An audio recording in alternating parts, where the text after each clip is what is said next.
In 2023, over 3 billion photos were uploaded to social media every single day. Nope, a little closer. Okay, we need to talk about the ninjas. You know the ones I mean. You've got 847 friends online, but you only see about 50 of them. The rest? Poof, invisible, ghosts. They like your post maybe, but their own profile? A desert, a Zen garden, a picture of a frog from 2016. Where are their faces? We live in the age of the selfie, but a surprising number of people are opting out of the face parade. And our first instinct is to diagnose them. They must be shy, or maybe they think they're not photogenic. But what if I told you that for many of these people, it's not about hiding from the world. It's about being so present in their own life, they forget to pack a camera. I want you to picture something with me. Imagine 2 gardens. The first garden is out on the street for everyone to see. It's perfectly manicured. The roses are always blooming. The grass is impossibly green. People walk by and go, "Wow, what a beautiful garden." The gardener is constantly out there, weeding, pruning, making sure it looks perfect for the passers-by. Now, the second garden is in a hidden, walled courtyard. You can't see it from the street. Inside, it might be a little wild. Maybe there's a messy herb patch, a comfy hammock, a vegetable plot with weird, lumpy tomatoes. It's not perfect, but it's real. The gardener is in there, dirt under their nails, actually enjoying the garden. They're not performing for an audience. They're just gardening.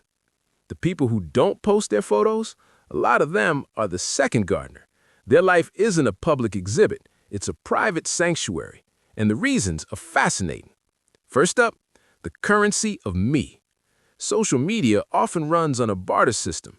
I'll give you a piece of my image, and you give me a little hit of validation, a like for a slice of my identity, a comment for a fragment of my experience.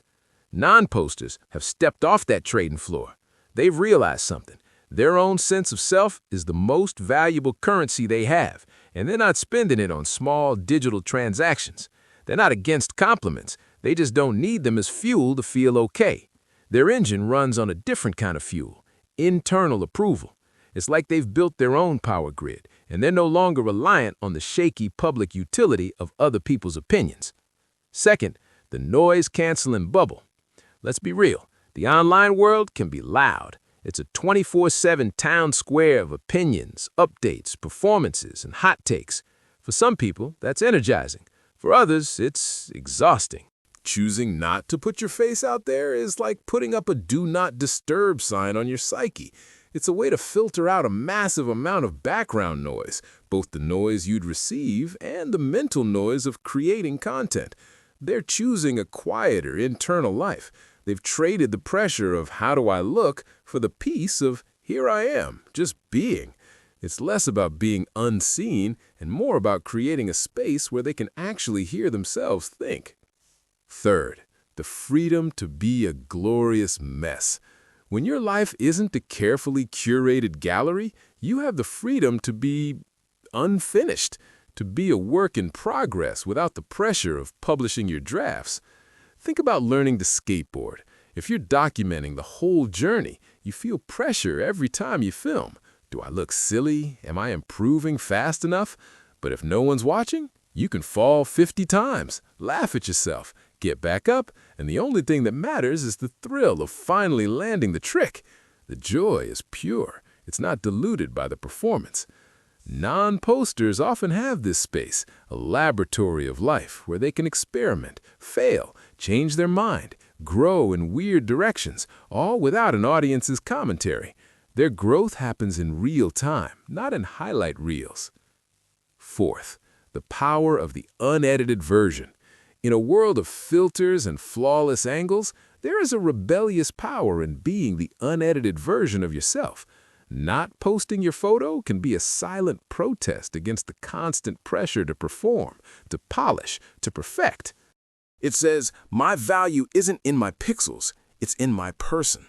It reserves the right for your real, unfiltered face, with its tired mornings, its genuine laughs, its messy hair days, to be something sacred, shared only in person, in moments that don't need a caption.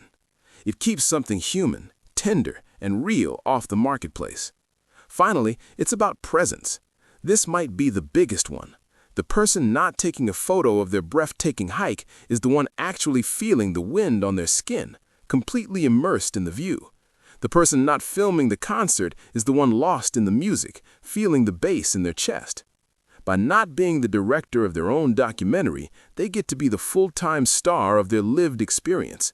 Their memory is in their mind and heart, not in a cloud storage folder. There's a richness to that kind of living that a like button can never replicate. So, the next time you see that blank avatar, don't see a void. See a closed door to a very interesting room. The person behind it isn't necessarily hiding. They might just be having too much fun inside to bother hanging a sign outside. They've chosen a different kind of connection, deeper, quieter, and often more real. And in a world shouting for attention, their quiet choice might just be the most interesting statement of all. Thanks for watching. Now, if you'll excuse me, I'm going to go enjoy a sunset, and I promise you'll never see a picture of it.